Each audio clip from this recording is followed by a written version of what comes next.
Good morning, guys, on this rainy Sunday. Today's going to be a different story. Today we're doing a story time about what happened to my car, so let's get into it. Alright guys, so if you don't know, my car has been stolen. And I'm just going to pretty much take it from the top, exactly what happened, because I know a lot of people been DMing me, asking me what happened and stuff like that. And initially when it happened, I didn't want to talk about it because it's just like, I didn't even want to post it because I already know, like, as soon as I post it, it's like, dang, what happened? I was gonna get flooded, like, oh, I can't believe it, and I just didn't even want to think about it. I didn't want to talk about it at the time because it was really stressful. I was really sad. So if I didn't message you back on Instagram or didn't DM you back or whatever, just know that I was really upset and didn't want to talk to anybody. I didn't even want to post it because it kind of felt embarrassing to get your car stolen, even though in this story it wasn't even my fault. But I'm gonna take it from the top. I'm gonna let you know exactly what happened. I did vlog in the beginning because I always vlog and don't finish it, so I'm gonna show you that vlog too. So pretty much starting off, I had a check engine light, okay? Because my car is tuned, so the tuner, he tuned my car, and everything was good with it, and then randomly gets a check engine light. So that's when I started the vlog. I explained that I had a check engine light and I was taking it back to the tuner so that he can fix the check engine light. Okay, so boom. Now that's on the vlog. I'll show you that now. What is up, YouTube? It is a beautiful Saturday morning. Right now, my car has a check engine light and I'm taking it to the tuner so he can take it off because something about a cold start, something, and even you can even hear it when my car starts up. The rev limiter just sounds completely off. So I'm gonna let y'all try. I'm gonna see if it does it.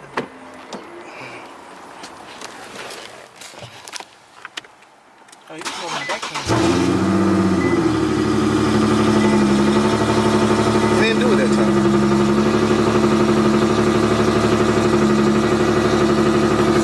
It didn't do it, so I don't know. But yeah, we're trying to get this check engine light off, or just see if there's something else wrong or what. So taking it back to the tuner, and I gotta get some gas too. Thanks, man.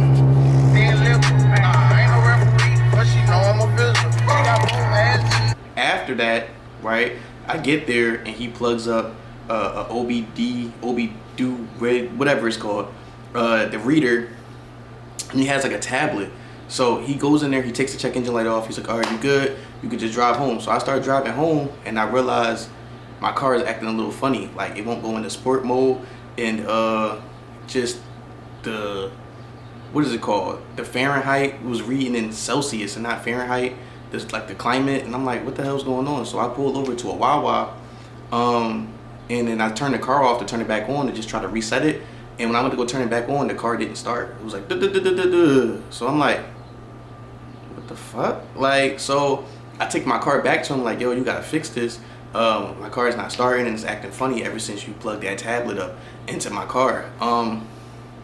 So he's like, okay. So he goes back over there, and every time he plugged this tablet up to my car, more and more lights is coming on. Like check engine light comes on, fucking chassis control light, all-wheel drive error, like everything. So then, so I'm like, hey, like, you know what you're doing? He's like, yeah, because I was like, the screen was messing up and the drive mode wasn't selecting. So he's like, okay. He takes it out and puts it back in. Now there's more lights, just like brake lights, ABS light, like the whole car is lit up like a Christmas tree. If I have footage of it, I'm gonna put it in this video. But the whole car was lit up like a Christmas tree, pretty much. And I'm like, what the fuck's going on? So after that, I told him that the screen was acting up. The drive mode wasn't working. So he said, I'm gonna reset the screen. Okay, so he reset the screen with his tablet. When he resets it, the screen just breaks. It turns into like an analog clock, but no analog on it, and it's just stuck on that screen. And you can only you could go through like certain menus, but the backup camera doesn't work. My music doesn't work. Nothing works. The radio doesn't work. Like the drive mode, some of the lights isn't turning on.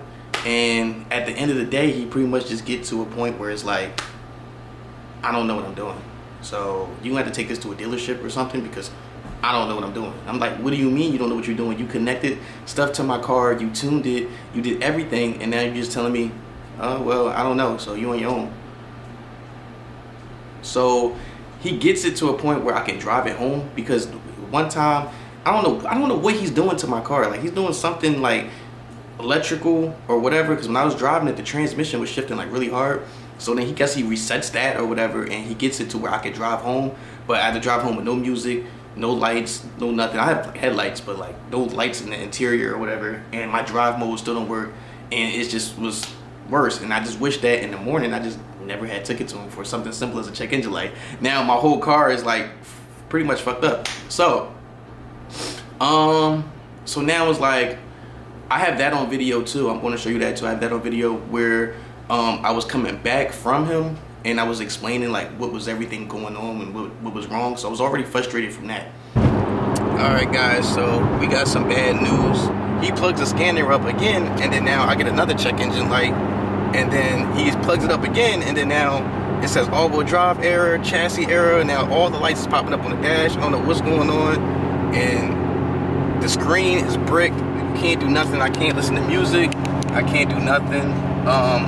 So now he's like, I don't know what's going on. So now I'm riding home with a check engine light and chassis control system error. And right now I'm literally just trying to make it home, and all he had to do was just turn the check engine light off for the cold air exhaust thing. Okay, that's all he had to do. So now I'm a little frustrated, and now he's like, I don't know what to do. Take your car to a dealership, and I really don't want to do that because you know they're gonna charge me out the wazoo. My car was riding fine. I was listening to music perfectly, and now this. So not too sure what to do, honestly. So I'm gonna just try to take it home tonight and deal with this in the morning. Then I get home, and now I have to decide what am I going to do with my car. Am I going to take it to the Infinity dealership? Am I going to am I going to take it to a shop? Am I going to find a specialist? Either way, I know it's going to cost me a lot of money, and this guy is not like giving me any money. He's not paying for it. Like he's not doing anything. And so one of the things that I would do differently if I had the Q50 or if I had my car is that I would get my car tuned by a professional, by somebody with a shop that if they mess my car up, they have some type of like what's the word I'm looking for? Like they just have some type of like I don't know, like they just have some type of responsibility for it. You know what I'm saying? Like I can come at them and be like, hey, you know, you need to fix this, or I need money, or I need something. You know what I'm saying? With the place I went to, which is Most Wanted Auto, I know a lot of people get their car tuned from there, but just know that if something goes wrong, or if he does something wrong to your car and can't fix it, you're asked out. It's just like, what are you gonna do? You know what I'm saying? He's not like a shop where you could like call the HR or whatever. So that's something that I would have done differently. And I feel like if that would have never, that's just what started it. If this would have never happened, then I feel like my car wouldn't have gotten stolen in the first place. So then, okay, so after that, I'm riding around with my car with no music, no backup camera, no nothing, okay? And so I gotta decide what I'm gonna do next. So I decide to take it to the Infinity dealership. They would not take my car because it was a reconstructed title. The car came from an auction or whatever. My car used to be ugly. Now it's amazing, the best Q50 in the world. So they wouldn't take it, so I put it in a shop, right? Because you know, this guy I know, and he was like, all right, I might be able to fix it, I might not, but if you drop it off to my shop, I could just hold it and just work on it slowly until I can figure out what the problem is or see what's going on.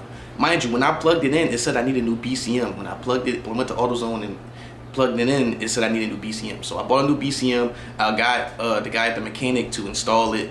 The BCM did not work. So later on, he's trying to figure out what's going on. He's thinking it's the piece that goes behind the radio, some type of harness. He buys that, replaces it, it doesn't work. So right now my car is just being held at this shop for like months, but I'm not stressing about it because with the way my job works, I work a lot more in the wintertime.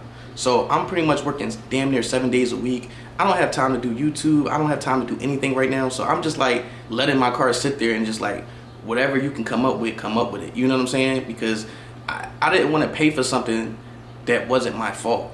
You know what I'm saying? Like him messing my whole car up, the tuner messing my whole car up was not my fault.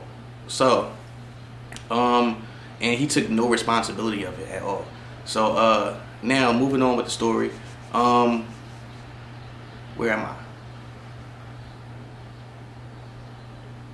Okay, so now we get to a point where the guy at the shop, he tried everything. We tried the BCM, we tried the harness at the radio, and he's just saying that the radio to the Infinity, you need a special program, okay, that he does not have. So now I'm calling for an Infinity specialist. I get somebody. So somebody said, hey, just bring it through. No matter what's going on with your Infinity, we'll fix it. It's just going to be a little expensive, whatever. So I'm getting to the point where I'm frustrated because my car has been in the shop for like 2 to 3 months now. Like it's like Christmas time, and it's been in there since like Thanksgiving. Okay. So now it's like January, rolling around, calling around shops, and I'm like, yeah, listen, you know, my car needs to be worked on, and they're like, okay, well, you know, we're an Infinity specialist, we'll get it done. So I'm like, all right, cool, thank you. Boom. So now the guy that I take my car to the shop to, he had my car taken apart. So I'm like, yo, make sure you put my car back together so that I can pick it up and take it from your shop to another shop, right?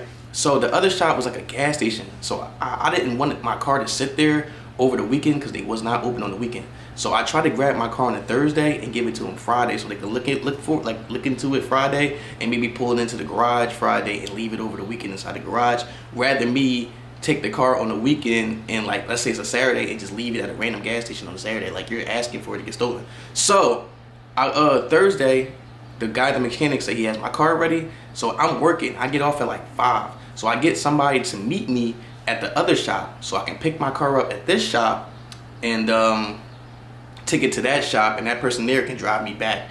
I was using my company vehicle at the time, so I wasn't really tripping. So I get to the shop to go pick up my car, and I see like these lights as I'm pulling up. I'm like, what's going on? It's a tow truck, and he drops off a fat ass Jeep Grand Cherokee right behind my car. So now I can't get my car out the shop. So, and the owner isn't there. This is like overnight. This is like, it's like 7 p.m. now. So I'm like, yo, can you please move this tow truck? He's like, nah, like I don't really feel like it. Like, so I'm like, what do you mean? He's like, oh, well, I have a camera on my truck, so if I move it, my job's gonna be asking me, why did I move the car twice? I'm like, listen, I have to get my car out the shop today. Like, move this truck, you feel me? So I even called the owner of the shop. The owner of the shop gets on the phone with him. He said, move the truck, please, like, move the truck. He still would not move the truck. So I take the key to the truck that he dropped off and tried to start it so I can move it myself. But of course the car didn't start. That's why it was on the tow truck in the first place. The way it was set up is that if I would have accidentally put the car in neutral too far back, I can't get it to go back up the hill. So it's like, if I would have moved it, I didn't want to like accidentally move a customer's car damn near all the way in the street. But if I would have known the circumstances, shit, I would have done anything. And so the guy just like, I can't move it. The car wouldn't start. The guy in the tow truck ended up leaving, and I just kind of lived with regret that night. I was just like, I should have pressed the situation more. I should have blocked this tow truck in. I should have been like, yo, like, you're not leaving until I get my car. You know what I'm saying? But I didn't. I was like, I guess I'm just gonna have to pick it up another day. Now, the next day, I'm thinking like, so now the shop, he has my car ready. He has my car in the back. He says that he put the key inside of an area and hid it for me to come pick up my car. So, because he know I didn't get it that night. So, so I'm supposed to pick up my car. The next night, I'm on call, right? So that means when I'm on my job, it's a Friday, because that was the Thursday I went to go pick it up. So I'm on call, it's a Friday. Basically on call means that if somebody calls my phone, I have to go to work. Like, no ifs, ands, buts about it. So I was not able to pick up my car the next day on that Friday.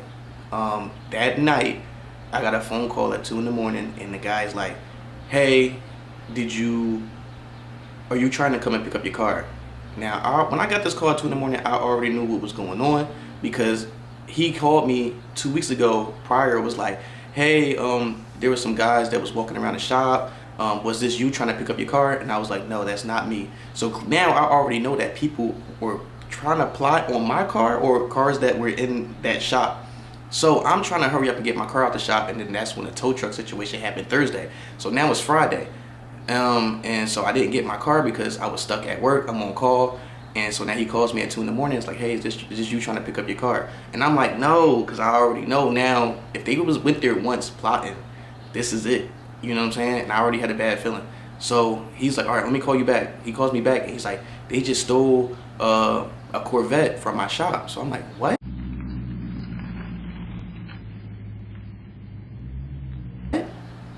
So I'm like, I'm about to go pick up my shop. I'm about to go pick up my car right now. He's like, they stole your car too.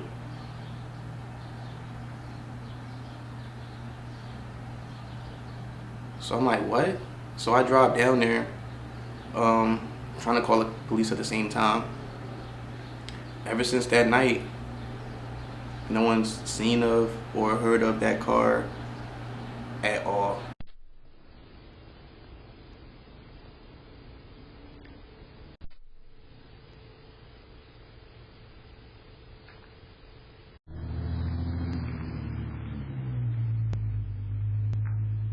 So pretty much the shop is going to cover everything, but it's not about the money. I would rather have my car any day before I take the money, any type of insurance money or whatever. You know, everything I did to that car, that was my heart. So if you're watching this and you stole my car, please give it back. But whatever. It was worth a try. But anyway, I didn't want to talk for it weeks, and it's been about 3 weeks since they stole my car. No word from anything. They gave me a detective. The detective doesn't answer the phone. Every single time I call him, he does not answer the phone, and gave me the worst detective in the world. I even passed out flyers. Oh, where's mine?